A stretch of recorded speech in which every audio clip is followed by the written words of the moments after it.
One minute my phone was against my ear. The next I'm an echo of horrified surprise. "I don't want to be with you anymore," said not in quite those words from a voice acid and sharp. "Why do you always crash when I call?" But he whined, unaware of how quickly I was driven to the hospital in fear for our unborn child's life. "We are here ready to eat your food, and we're starving, but you are in the hospital relaxing," he said angrily without a care. He then announced he was fed up and swanning off to his parents for dinner without me. Even over the phone, I could feel his anger and shame for him projecting me as responsible for this worst-case situation on Earth, which filled my head panic-stricken us. Our baby has not arrived yet in a world with hungry wolves around every corner. Once I was a passionate cosmetic salesperson, recognized for my dedication and hard work, with a collection of awards and a reputation for excellence. I loved my job and the confidence it brought me.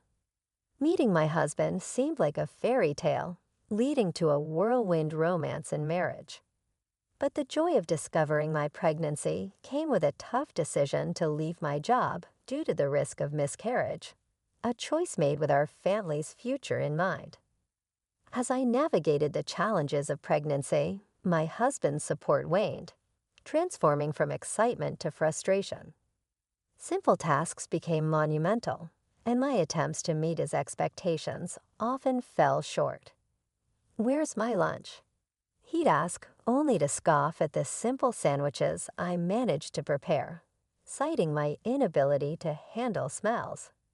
His words stung. Pregnancy is not an illness. He dismissed my struggles, leaving me to fend for myself. This shift in his behavior was a stark contrast to the man I fell in love with. His companionship at doctor's visits faded, as did his empathy for the household chores that now seemed insurmountable to me. Our home, once a place of mutual respect and love, felt increasingly like a battleground, with me trying to protect not just my well-being, but that of our unborn child, clinging to the hope that somehow we'd find our way back to understanding and support. Perhaps he's just exhausted. He's taken on a mentorship role for a newcomer at work, and it's been demanding. This might explain why he's been less patient and more irritable with me lately. I keep telling myself that once our baby arrives, his hectic schedule will calm down and we'll find our rhythm as a family. "It's going to be okay," I whisper, caressing my growing belly, trying to stay positive despite the struggles with my changing body and our strained relationship. Yet things haven't gotten better between my husband and me. To add to the tension, my in-laws have started to drop by without notice, increasing my stress levels. They question the cleanliness of our home and express concern over how we'll manage once the baby is here. Despite their criticisms, they expect hospitality and demand. I prepare something for them to eat on the spot. Caught off guard and without any preparations, I feel overwhelmed and criticized for not being a better host. Each visit from my in-laws ends with them leaving in disappointment, my husband siding with them, never defending me. Doing my best isn't enough. I'm left feeling inadequate in their eyes. On one such visit, after being sent out to buy groceries while heavily pregnant, I collapsed from the strain.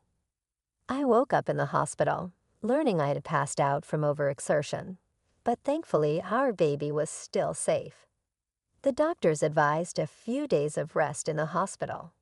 Seeing missed calls from my husband on my phone, I realized he must have been worried when I didn't return from the store. Yet when I finally called him back, hoping for some concern or relief in his voice, I was met with anger instead. "Where have you been?"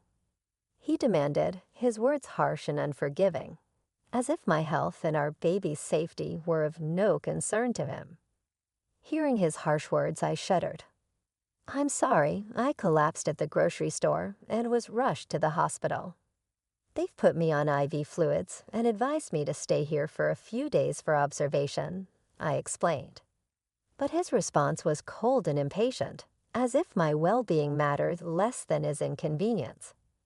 You collapsed and I'm supposed to care. Why don't you answer when I call? You're so slow, his words cut deep, and I couldn't bear the thought of our unborn child being exposed to such negativity. Please stop yelling, it's not good for the baby. I tried to reason with him, but it was futile. He continued, undeterred by my plea for kindness. We're here starving, waiting on your terrible cooking, and you're just taking it easy in the hospital. His intent to dine out with his parents and leave me to fend for myself, even in my condition, was clear. His voice, filled with anger and devoid of concern, made me recoil. Not wanting to expose my baby to any harsher words, I ended the call, feeling utterly alone and disheartened. As I returned to my hospital room, tears began to stream down my face uncontrollably. It was in this vulnerable moment a familiar and comforting voice reached out to me. Are you okay? I looked up to find Helen, a customer I had grown close to during my days as a cosmetic salesperson, offering me a towel. Recognizing her immediately, relief and warmth flooded through me. Helen, it's really you. I'm so glad you remember me. Our reunion felt like a twist of fate, a much-needed reminder of kindness and human connection in my darkest hour. Helen had been more than just a customer. She was a woman who, after a difficult divorce, had lost her self-confidence and had stopped wearing makeup entirely. I remembered the day I approached her at the cosmetics counter, offering to help her try some makeup. The transformation in her appearance was more than just physical. It was a moment of emotional healing for her, a step towards regaining her self-esteem. Over time, Helen became more than a customer. She became a friend. But suddenly, 5 years before I left my job, Helen stopped coming, and I had always wondered what had become of her. Now here she was, a beacon of support when I needed it most. I had returned hoping to reconnect with you, Helen. To my surprise, when I visited your previous place of work, I learned you had left, which really took me aback, Helen shared, her voice filled with a mix of surprise and disappointment. I apologize for suddenly dropping in. I was actually abroad for work. You see, I run a business overseas, and it's been quite hectic. It's been ages since I've had the chance to enjoy a moment of peace. So once things settled down a bit, I decided to come back. And would you believe it? Right after I tried to find you, I ended up here with appendicitis, she explained, her laughter lightening the mood despite the circumstance. It's just in the early stages, so medication should do the trick. Plus, if I were still abroad, the treatment cost would have been astronomical. In a way, I'm relieved it happened here, Helen continued, her optimism and familiar smile infectious. This unexpected reunion lifted my spirits, and we found ourselves joyfully reminiscing about the past. As the conversation deepened, Helen, with her ever-so-kind smile, gently probed, "You don't have to share if you're uncomfortable." But I couldn't help but notice you were upset earlier. What happened? Trusting Helen as I did, more than just as a former customer, but as a true friend, I opened up about the struggles with my husband and in-laws. I'm really worried about bringing my child into such an environment, afraid they'll be treated the same way I am. And now, without my job, the idea of living independently, let alone with a child, seems daunting. To my astonishment, Helen made an incredibly generous offer. I happen to have an apartment that you could use. I manage a few properties, part of a project I developed on land I inherited. It's a cozy 2-bedroom with a separate bathroom, soundproof walls, and it's situated in a safe neighborhood close to amenities like supermarkets and a police station. There's no need for a deposit right now, and you can start paying rent whenever you're settled. It's a really good deal. What do you think? Helen's enthusiasm was palpable, and her offer was so sincere it brought a laugh of disbelief from me. Are you sure you can offer it at such favorable terms? Overwhelmed by her kindness, Helen said, "Absolutely. I know you well enough to trust you'll take good care of the place. Plus, I believe it's important to support each other in times of need. You're more than welcome to stay there," she assured me, her generosity shining through. Helen's unexpected kindness was a beacon of hope, offering not just a place to stay, but the possibility of a new beginning. Eager to lend a hand to someone she valued, Helen offered her apartment to me, an act of kindness I couldn't refuse. Gratefully, I accepted. Days later, after doctors gave me the green light, I left the hospital and, without a second thought, moved directly into the apartment Helen had prepared for me. She had effortlessly arranged everything over a phone call, showcasing her remarkable generosity. I didn't return to the home I shared with my husband. Instead, I embraced this new beginning in Helen's welcoming and cozy apartment. Although I couldn't shake off the guilt of not paying rent immediately, Helen brushed off my concerns with a laugh, insisting it was all fine. During my husband's working hours, I stealthily returned to our shared home to retrieve my belongings, realizing how little there felt truly mine. The house felt as empty as my heart did within its walls. Helen's support didn't stop with the apartment. She introduced me to a lawyer who had once helped her, solidifying my decision to pursue a divorce. The lawyer's encouragement was a beacon of hope, and with each hospital visit confirming the health of my growing baby, my resolve strengthened. On one such visit, as I stepped outside, my heart sank at the sight of my husband waiting for me.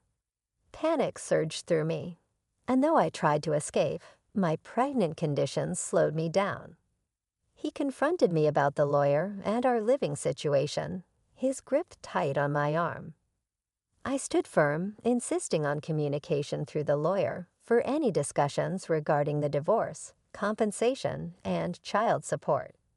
His refusal to provide support and demands for me to return were met with my refusal. As he tried to forcibly take me back, a young woman intervened. Rebecca, as she was called, knew my husband and immediately took a protective stance in front of me. Their familiar exchange did little to conceal the tension. Rebecca challenged my husband George, refusing to let him take me against my will. Her determination and the threat of involving the police were enough to alter the dynamics of the situation, providing me with a glimmer of hope and the courage to stand up for myself in this unexpected confrontation. When my husband heard the mention of the police, he looked scared and quickly left. I felt a rush of relief that made my legs weak. Rebecca quickly came to my side to support me. "Are you okay?" she asked as I apologized, explaining how relieved I felt. Rebecca didn't hesitate to call a taxi for me, insisting on making sure I got home safely. Even though I felt bad for the trouble, she assured me it was no bother. When I told Rebecca my address, she was surprised to find out I lived just below her. It was a happy coincidence that we were neighbors. Rebecca, cheerful and caring, turned out to be a new employee at my husband George's workplace. She had reported George's inappropriate behavior, leading to his removal as her mentor. George was known for his lack of empathy towards female employees, making insensitive comments about personal issues like menstruation and marriage. Rebecca shared how George's behavior wasn't just a problem at work. I knew it all too well from how he treated me during my pregnancy. 3 weeks after our meeting, Rebecca and I had grown close, sharing dinners like friends. She updated me that George had been transferred to a subsidiary company after a series of complaints and issues at work. Interestingly, Rebecca was the daughter of Helen, a successful businesswoman who managed several properties, including the apartment I was staying in. George had bragged about handling Helen's account, but his behavior led to a shift in his professional standing. Helen had pushed for George's transfer after learning about his actions both at work and towards me. Rebecca, determined and capable, had taken steps to address workplace issues without relying on her mother. But once she realized I was connected to her mother, she felt compelled to act. Helen encouraged Rebecca to present all evidence against George, leading to his transfer. Now, with his decreased income and increased workload, George's position had significantly changed. Helen, with her experience, advised me not to give in to any of George's attempts to gain sympathy, emphasizing the importance of staying firm in my decision to divorce. Her advice, coming from someone with her background and knowledge, was incredibly reassuring. After deciding to divorce, George tried to reach out through the lawyer, sharing how tough work was and how much he missed me. He even said he was sorry and wanted me back, but I stayed firm on my decision to divorce. Supported by Helen, George had no choice but to agree to the divorce and the terms for child support and damages, which he would pay over time.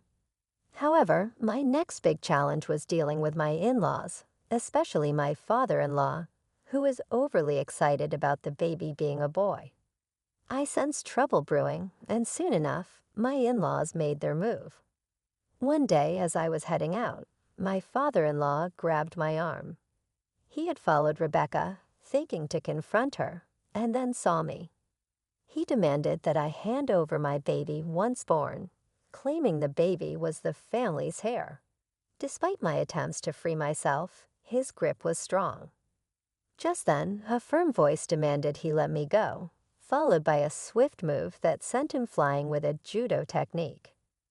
It turned out Rebecca had mastered judo to protect herself and her mom during tough times. She's a top-ranked judoka with national titles to her name. Rebecca confronted my father-in-law, criticizing him for overlooking George's actions and trying to meddle in my life. She defended my right to start anew, emphasizing that interfering was the last thing they should do. The sound of sirens was getting closer, and it turned out Rebecca had called for help before coming to rescue me. My mother-in-law, who had been waiting nearby in the car, watched quietly as the police arrived and took both her and my father-in-law away. My father-in-law ended up being arrested, and after some reflection, my mother-in-law decided to divorce him. She wanted to start over and live a life not dictated by others, choosing to move back to the countryside.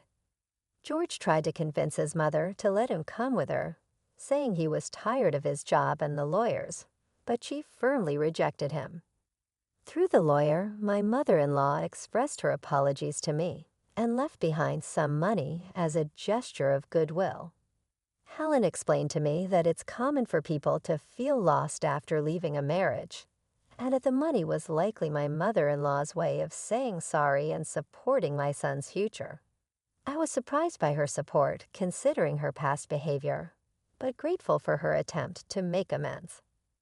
After finalizing the divorce, I gave birth to a healthy boy. My mother-in-law settled in the countryside, choosing a life of solitude over staying with George. When my father-in-law was released, he discovered the house was gone, demolished by my mother-in-law before she left. He ended up moving in with George, which only led to more trouble, and eventually George's resignation from his job due to a damaged reputation. Despite everything, child support payments continued to arrive reliably, likely managed by Helen and the lawyer. Rebecca, for her part, received recognition at work and became a project leader, much admired by her colleagues. Helen's projects, including women-only properties and housing for foreigners, were thriving. As for me, once my son was old enough, I planned to return to work. Helen had offered me a position at a new high-end cosmetics store she was opening. Helen continued to support me and showed affection for my son as if he were her own grandchild. Rebecca also made time to visit us. Both of them reminded me of the strength and kindness that had helped me through the toughest times.